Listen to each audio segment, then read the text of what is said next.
Hi there, I'm Ryan Bonazzo. Welcome to Northwest Newsweek. The Canada-U.S. border crossing into Fort Frances saw huge lineups last Monday morning as American visitors were finally allowed to drive into Canada for the first time in nearly a year and a half. But it was a much different story at the Pigeon River border, which saw very little traffic. The reopening came after a deal was reached with unionized Canada Border Services officers the previous weekend. William Dougal has more. The border into Canada reopened to double-vaccinated non-essential U.S. travelers just before midnight Sunday, and already some border crossings are completely bogged down. This was the scene along Highway 53 in International Falls on Monday morning, as the crossing into Fort Frances had a lineup that stretched around 3 miles long. The video was shot by International Falls Chamber of Commerce President Tricia Heibel. She says many Americans began planning these trips following the announcement by the Trudeau government in early July, and officials have been warning people to expect lengthy delays on day one of the reopening. It could be upwards of a half hour or longer per car of 4 roughly to process. They seem to be in that 30 to 40 minute per car ratio, and the wait times they had said could be possibly anywhere between 7 and 9 hours. And I believe from some of the cars I've talked to outside our office, they're probably around that 8-hour mark currently. Despite the wait times seen at the Fort Frances border, the Pigeon River border is doing just fine. Many Americans are crossing, coming up to hunt, fish, and do other recreational activities. To many, this is an amazing escape. And we're very excited to get up here. Again, it's almost 2 years for us, but we're anxious to get back and just, I think Bill, our partner, said just to relax a little bit and just enjoy our fishing trip. Pigeon River officials reported mainly slow traffic volumes throughout the opening morning. Meanwhile, back in International Falls, Heibel says she and her chamber members hope that the busy flow of traffic can be reciprocated soon, whenever the American side of the border reopens to Canadian travelers. Now, admittedly, we were a little disappointed when the U.S. extended to at least August 21st, and we didn't kind of reciprocate that August 9th date with Canada. So we hope to see by the end of the month still that we have more free traffic kind of moving back and forth between us, definitely. William Dougal, TVT News. Lac Seul Police and the OPP are investigating a sudden death on the First Nation located near Sioux Lookout. First responders were called to a home in Frenchman's Head early Monday morning regarding a woman in medical distress. 50-year-old Wanda Beardy was pronounced dead soon after. The OPP is looking into the circumstances of the death. Anyone with information is urged to come forward. It's an epidemic that's been overshadowed by the global pandemic: opioid overdoses. The issue has managed to worm its way into nearly every community, often with devastating impacts. But a Fort Frances mother is taking a stand against the dealers and speaking out about the lack of support in the justice system. Adam Riley has that story. There's an evil on the streets of Fort Frances, and it's opioid. It's in homes where children are being raised. They're seeing it. It's in homes you'd least expect. At just 17 years of age, Trayden Thompson was a promising young man, fueled by the love of the outdoors and a job lined up at an area gold mine. However, all that changed during a visit to Fort Frances in early January, when his mother, Cora Gagne, received the call no mother ever wants to receive. January the 18th, I was in my office and I received a horrific phone call that my son had overdosed. I didn't understand how it was even possible. We live in Manitoba, and my son was not using. Gagne was joined by more than 40 other community members for a rally on August 6th with just one message for those who officiate justice in the region. Protect our children! Stop letting drug dealers go! Gagne says that message comes as a result of many documented cases in the district, with dealers of deadly fentanyl receiving what she says amounts to a slap on the wrist. Charged with trafficking different things that are killing our young people, stand before a judge, back out on the streets 2 or 3 days later. It's murder. It's fentanyl homicide. It is killing a generation of people. My son happened to be one of them. This is a scary, scary, scary epidemic, and the people that are selling it are playing Russian roulette. Among the crowd was Fort Frances Mayor June Call, a former teacher who was deeply affected by Trayden's death as she taught him when he was in kindergarten. And I want to cry now just thinking about him. You know, it's heartbreaking when you have these children that you raise, and I've always thought of every child I ever taught as my own kids. I always tell their parents, they're mine now, not just yours. To see that had happened to him just when he came home just for a holiday with his friends, and he winds up not being able to go back home to his family. It broke my heart. In addition to stopping the revolving door with fentanyl dealers, Gagne wants to see the hush-hush mentality with overdoses eliminated. Call believes Town Council could shine a spotlight on the issue through a resolution, which would then be sent on to higher levels of government and other municipal associations.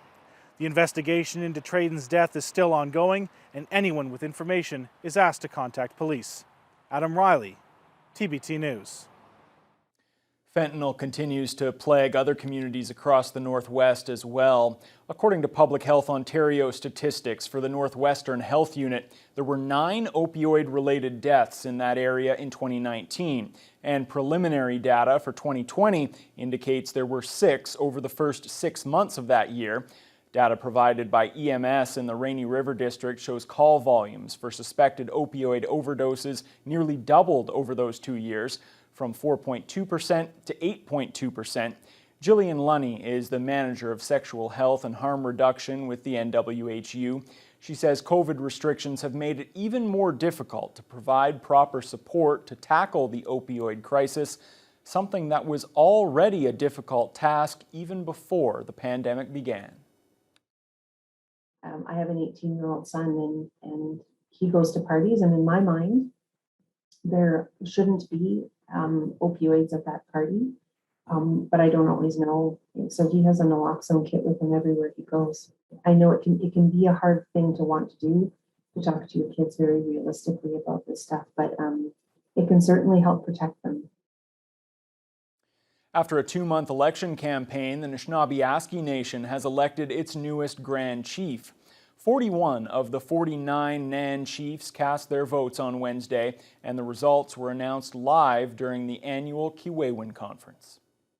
And the results are that Derek Fox received 30 votes and Bruce Shishi received 11 votes. Therefore, Derek Fox has been elected as Grand Chief of Anishinaabe Nation.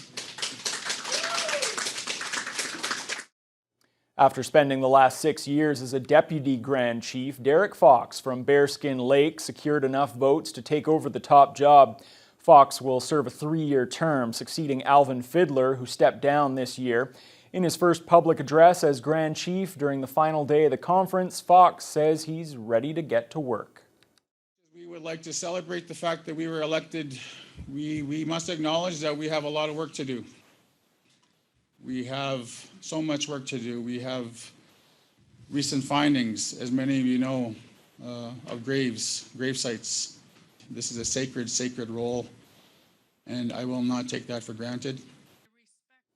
3 deputy Grand Chiefs were also elected in Wednesday's proceeding. Anna Betty Ashney-Penescum and Bobby Narcisse qualified on the first ballot. Victor Linklater needed a second ballot win to earn the spot of 3rd deputy Grand Chief. The forest fires in the Northwest region continue to burn, but there is some good news to report. Just 1 new fire was confirmed on Friday, and the number of active fires dropped once again down to 101. The Northwest region has gotten some much-needed rain, with 5 to 15 millimeters falling on the far north. Some other areas have gotten about 2 to 5 millimeters over the week. The rain has dampened some of the larger fires, as well as some of those that recently started due to lightning strikes. But the largest blaze, Kenora 51, didn't see that much of the rain. There have also been high winds in the area. That fire now measures more than 200,000 hectares. The southern edge is still about 20 kilometers from Wabsamung. Fire Officer Jonathan Scott says they're keeping an eye on the forecast.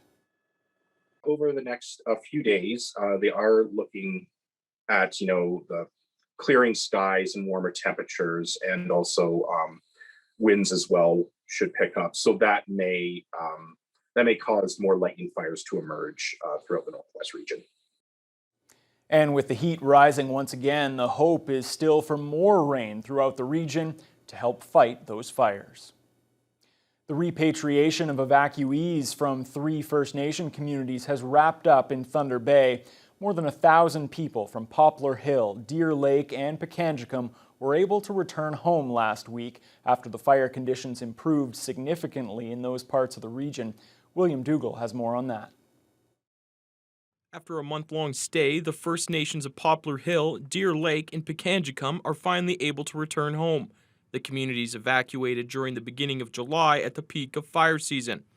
The City of Thunder Bay hosted the residents from Poplar Hill and Deer Lake, while the Independent First Nations Alliance hosted members of Pikangikum First Nation. Fire Captain Kevin Anderson says fortunately the fires did not reach the communities, but the evacuations were necessary because of smoke, and it lasted longer than usual. Basically, the risk of fire is greatly diminished, and the smoke was the big thing, so that's all cleared up. So now it's safe for them to go back, but there was no damage to their community. The fires were still many kilometers away, so the big factor was always smoke. A little bit longer, I think usually it's less than a month, but around that time, it just took time for the smoke conditions to get better, and we did get some rainfall, so all those factors. But Poplar Hill residents had all returned home by Thursday, while the transportation of people from Pikangikum and Deer Lake was to be completed by Friday evening. Over 300 members of Deer Lake fit into 9 flights throughout the day Friday, while 70 members of Pikangikum's First Nation were booked on another 2 flights. Roy Thunder, the community liaison for IFNA, says the evacuees are very happy to finally return home. They're really excited to be able to go back to their home community, to see their families, to see their friends, to see their relatives, and to be in their home community. And I think, after being displaced for 4 weeks, you kind of want to see the friends, the community that you left. Thunder continued to say thank you to Fort William First Nation for welcoming the Pikangikum community onto their land. William Dougal, TBT News. When we come back, Marathon's economy gets a caffeine boost as a well-known coffee chain is finally coming to town.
While the global pandemic has created a massive economic hiccup all over the world, Marathon's economy continues to grow. The most recent developments include the former DH Foods mall site. Adam Riley has the details. One of the worst kept secrets in Marathon is no longer a secret. As it has been confirmed, a beloved Canadian coffee institution is coming to the community. Contractors have started foundation work for a Tim Hortons on the former DH Foods mall property, which was bulldozed earlier this year. We did a study on and story on where we had the back taxes, it became a derelict building, unsafe to the community, so we tore it down. And now we have a developer looking at developing Tim Hortons, and it's under construction as we speak, and hoping to have it done late fall of 2021. Dumas says for the better part of a decade, Marathon has been trying to secure another national chain like Tim Hortons. And while, yes, it will be competing with other national chains and local businesses, Dumas believes it will only make things better in the community. I've said before, and I'll say it again, and I talk to the business owners in our community. Business drives business. So the more you can pull people off the highway, the more it'll enhance the community itself. But Tim's coming to town isn't the only thing further driving business.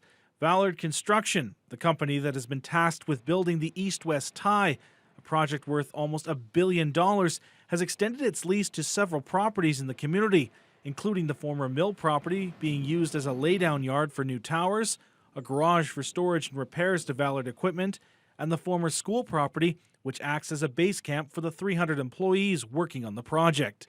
By all means, it's helped all of our business community, and I think all the business community is very thankful for the fact that they come to the municipality, they did all this great work and assisted all the businesses in the community to whether it's restaurant, gas, groceries, any aspect of your hotels, your rentals, your apartments. It's just amazing. We thank Valor and all their employees. They've been a great asset to the community and very, very welcome by all residents. They've been just basically as a resident of our community for the last year and a half, almost 2 years now. The east-west tie is expected to be operational by the end of next March. Adam Riley, TBT News. The Wajishkaniggum Nation near Kenora is about to embark upon the same heart-wrenching but necessary journey that's already begun in many other First Nations across the country, searching for bodies in unmarked burial sites at former residential schools. It's made possible in part because of a 3-year funding package announced by Ottawa and the province on Thursday. Nearly $2.9 million is being provided to the community to help identify burial sites from the St. Mary's Indian Residential School. The school was operated by the Catholic Church for 75 years. The feds will contribute $2.5 million over 3 years, while the province will kick in $400,000 over 2 years starting in 2022. Wajishkaniggum Chief Chris Skeed says many residents attended the school and some have stories about students who didn't come home. But he notes before technical personnel with ground-penetrating radar can begin, they need documentation linked to the school to help identify any bodies that are discovered on site. We know, obviously, the federal government has records. The church has records. And I know we have people in place to obtain those records to get to the truth. I know in my opening comments that we need those. We need that transparency. We require those records, and that would be every record related to our children. And without it, there cannot be truth. In June, the province announced it would commit $10 million over the next 3 years to help First Nation communities investigate, protect, and commemorate residential school burial sites. It's unclear if the $400,000 comes from that fund or if that's new money. The Trudeau Liberals are once again touting the move to make FedNor a standalone agency with more autonomy over its funding decisions. The change was first included in April's federal budget. The official changeover, however, came at a media event in Sudbury Tuesday. FedNor officials were joined by northern politicians, including MP Marcus Pulowski. The speakers also noted Health Minister Patty Hajdu's work on the file. She says she's excited to see what FedNor can do as a full-fledged regional development agency. Well, Budget 2021 actually provides an additional $80 million to FedNor. So I think they will notice a difference. That's a lot of money for Northern Ontario. That's a lot of support for new businesses, a lot of support for economic development projects. I can tell you FedNor is one of the most active files we have in our office. We are regularly writing letters of support for some really great innovation. Thunder Bay's latest vaccination numbers came the same day that Ontario added vaccination status to any new COVID case announcements. Corey Nordstrom spoke about that with the Medical Officer of Health, Dr. Janet DeMille, on Tuesday, and also about the Delta variant. The severity of illness related to COVID-19 will now be linked to a person's vaccine status in the latest reportings from the province of Ontario. The vaccination data page on the province's website now includes unvaccinated, partially vaccinated, and fully vaccinated for those that are in hospital and intensive care.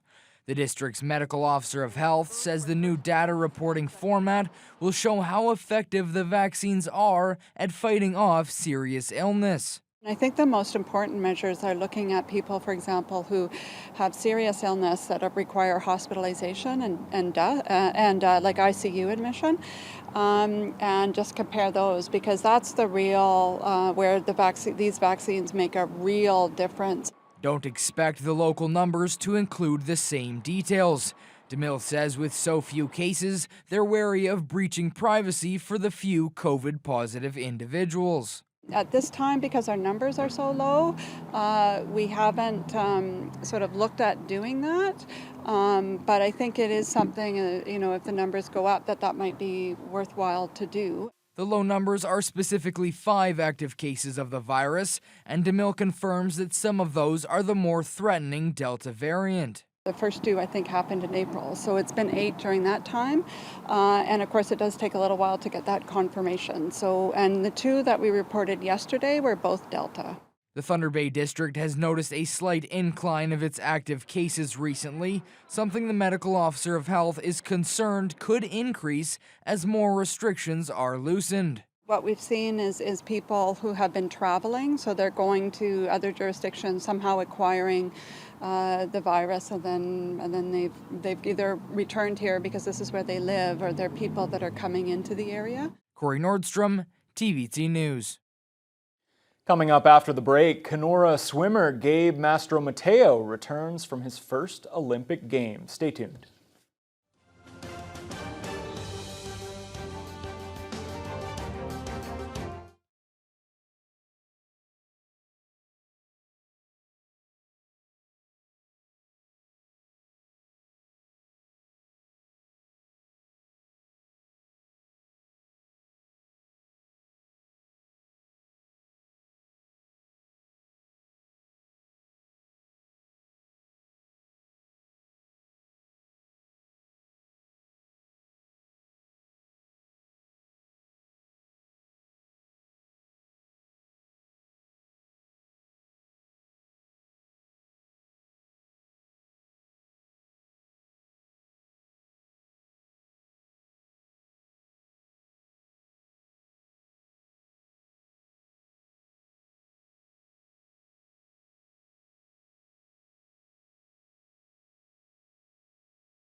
After an Olympic Games unlike any before and hopefully any to follow, Team Canada Olympic swimmer Gabe Mastromateo has returned home to northwestern Ontario.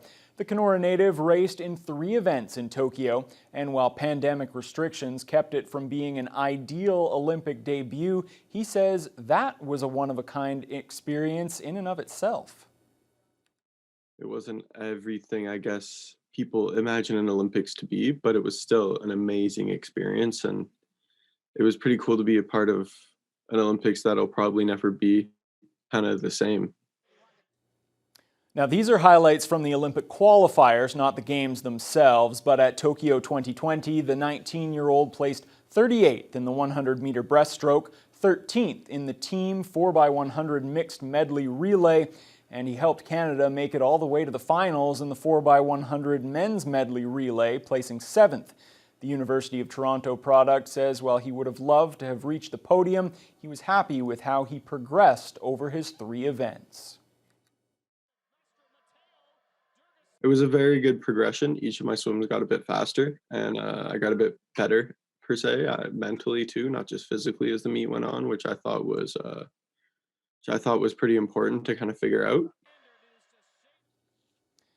Mastro Mateo says as a younger group, the team is looking to peak at the 2024 games and will take all the learning experiences from this year's Olympics into future training. And I think I speak for all of Northwestern Ontario when I say how very proud we are. Well, that'll do it for this edition of Northwest Newsweek. Thanks for watching. We'll see you next time.